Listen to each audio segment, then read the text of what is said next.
car in this video is a 2002 Toyota Camry SE that I bought for 600 bucks. I did not do a great job of filming this car throughout its transition, so it's going to be a lot of random clips of random things that I do to this car to make it look the way it does.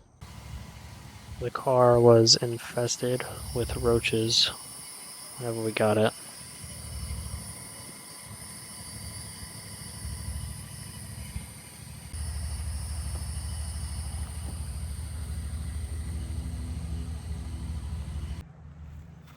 Alright, this is going to be part 2 of committing murder against these bugs. Yesterday, we put 3 of these cans in, one in the front, one in the back, one in the trunk, but they're still crawling around in there. So instead of letting it air out today, I'm just going to hit them again. So.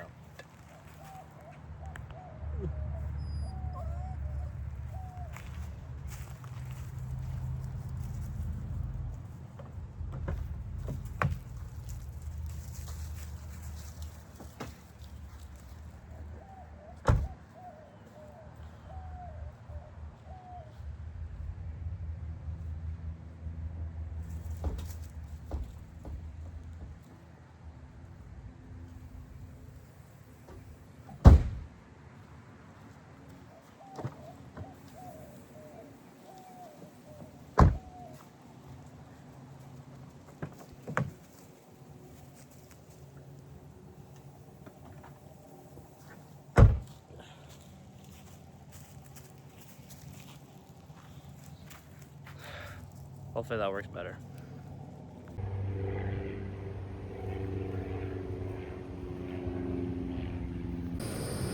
Alrighty, so we bombed it twice.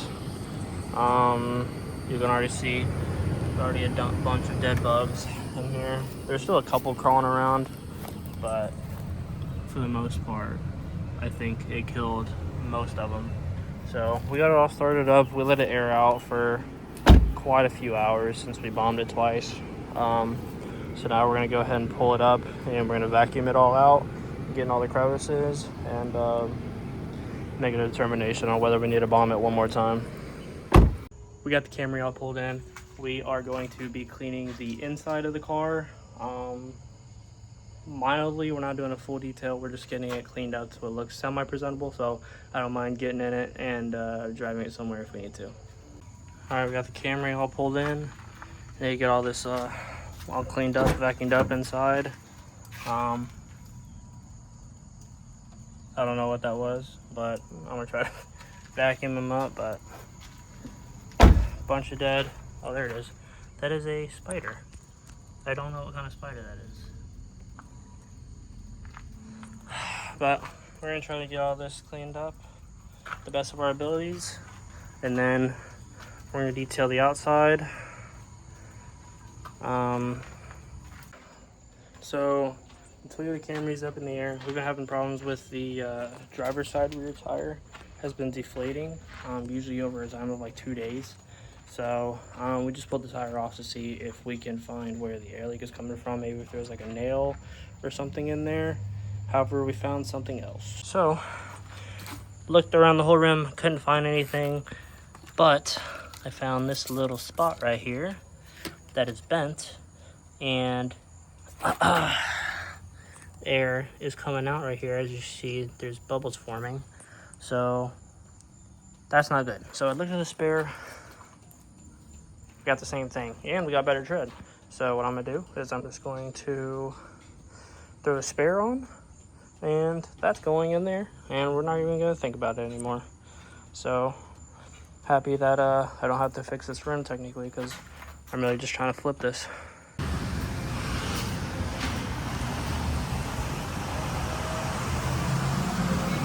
This is what the car looked like before we got it all cleaned up. As you can see, there's a lot of dirt caked up on it.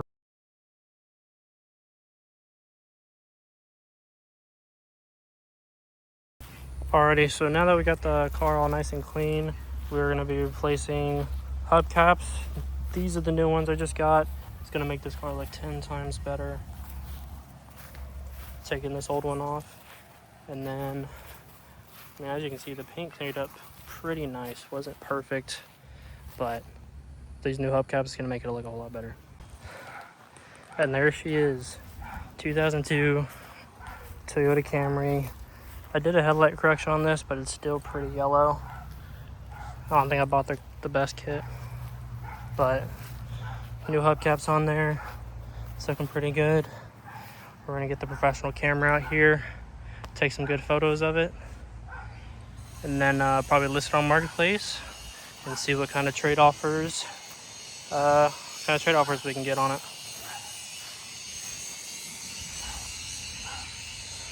All right, today we're gonna be replacing the catalytic converter on the Camry. So let's go ahead and get this thing pulled into the garage. Now this is the day after we've gotten it all cleaned up.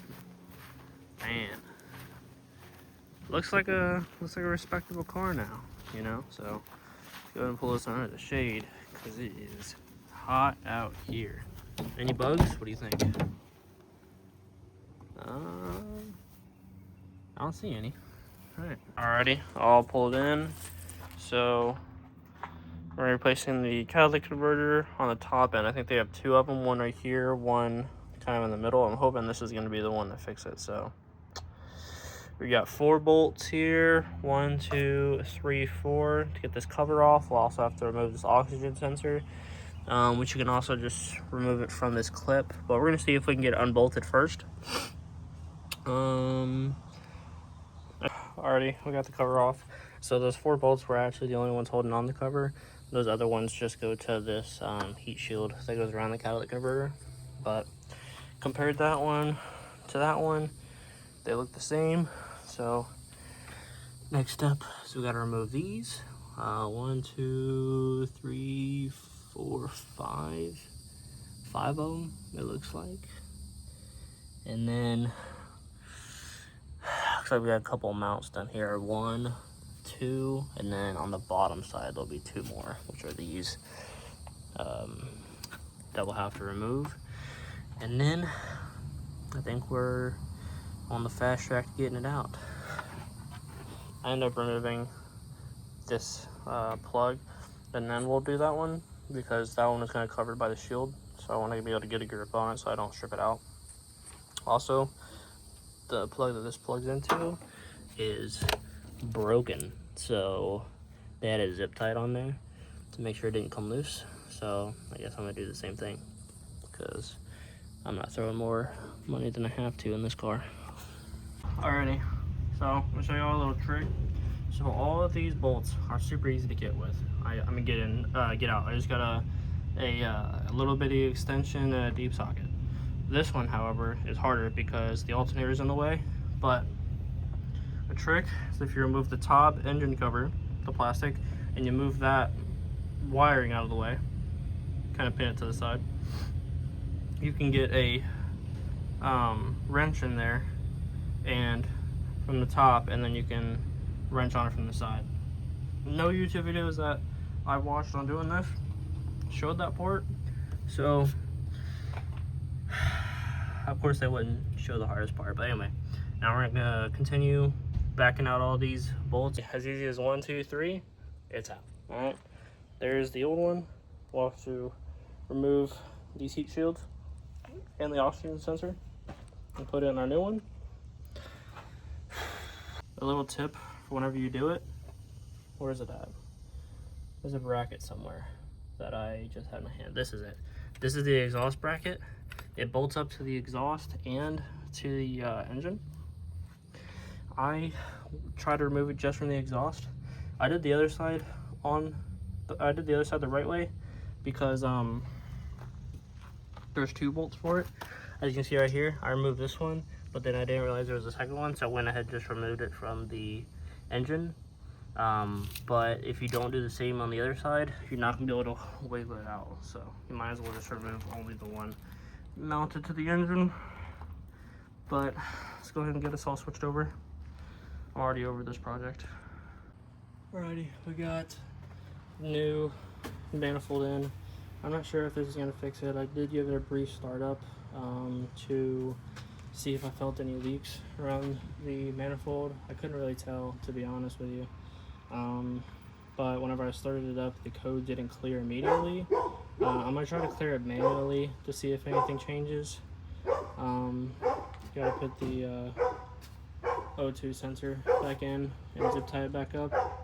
But yeah, I mean, just gotta button it up, pick up all our tools, and then clear the code and see what happens. The car sounds fine. I erased the code.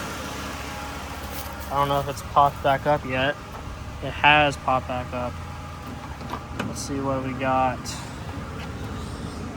Oh. Let's see.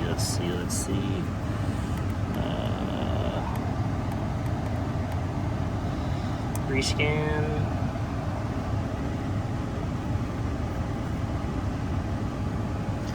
It was saying, I don't even think that it was a catalytic converter problem. I think it might have been like an oxygen sensor problem or something. One fault, P1135. So let's look up what that might be.